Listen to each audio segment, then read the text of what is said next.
Kunal, coming to you first, when we opened with a gap up this morning, the interesting thing to see was if it got sold into or not, and it did get sold into.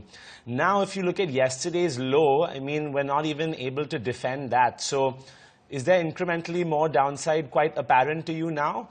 And then with that in mind, what's your call for our viewers today? So good morning, Varun. Well, I for one expected that the markets could not hold up the SGX gain, which was shown in the morning 170, 175, 5 points odd. And that was a bit, unrealistic and too much to ask for because, damages like yesterday, what it does, it dents not just the, short-term aspect and the short-term trend for the indices, it dents a lot of sentiments for, many traders.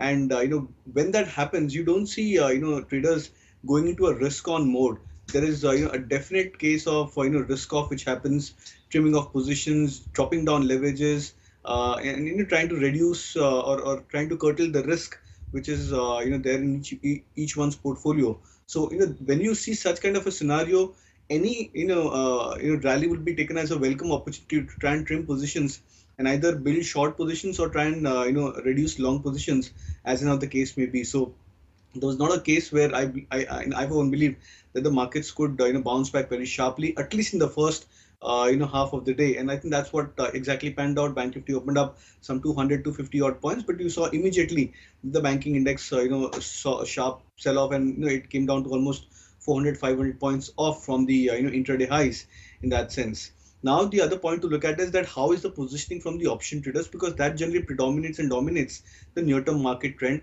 I for one believe that the option traders, the option chain indicates that 13,500 and 13,000 mark is where I believe that the bigger range of the option sellers and both on the call side and the put side are respectively. And when that happens, that generally defines that this is likely going to be the market range for the upcoming couple of days or for the next week or. And I think in that context, the volatility on the intraday basis may get a bit more heightened, but the end of the day volatility may not be as much as high as what we saw yesterday. So I think in that backdrop, I would expect that it's going to be very, very choppy kind of a market scenario for someone who's looking to buy or someone who's trying to build short positions. I think the only piece of advice over here is to try and curtail the amount of risk which could happen because of these intraday whipsaws. Now, in the backdrop, I would expect a couple of stocks to do pretty well for themselves, and especially expecting that the markets could go into some sort of a mode where these oversold stocks may go through a bounce back. So the first one which I'm recommending is a Sun TV.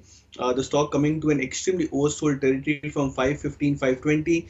The stock came back to almost a 440 yesterday, and now bouncing off from those levels. It's at 460, approximately 465 at the last rate. I would expect the stock to bounce back towards at least 485. Would suggest a buy with a stop loss at 450.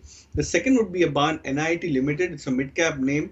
The stock, surprisingly, has been unfazed by the volatility yesterday and today's intraday volatility as well. It's trading with a bullish flag kind of a formation on the daily chart. So would suggest a NIIT Ltd. Targets to be kept at 195 and stop loss could be kept at 173. What are some stocks that our viewers can consider for long-term wealth creation? Basically, as I said, IT is going to do well because of the pandemic. People have seen that IT is being a savior, especially on the digital part.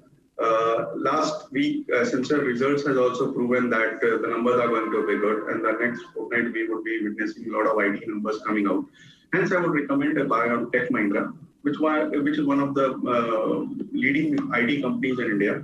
With auto moving up, I think there's a huge opportunity in auto. Medical devices are going to do well, and not to forget the kind of rollout we are all expecting in 5G. That could be a big opportunity for Tech Mahindra.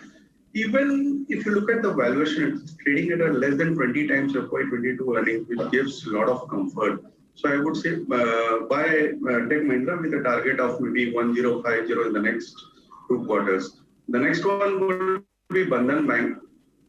This bank has been doing well with around 4,000 plus numbers of banking channels, 1,000 odd branches, 3,000 DSC. The numbers have been good.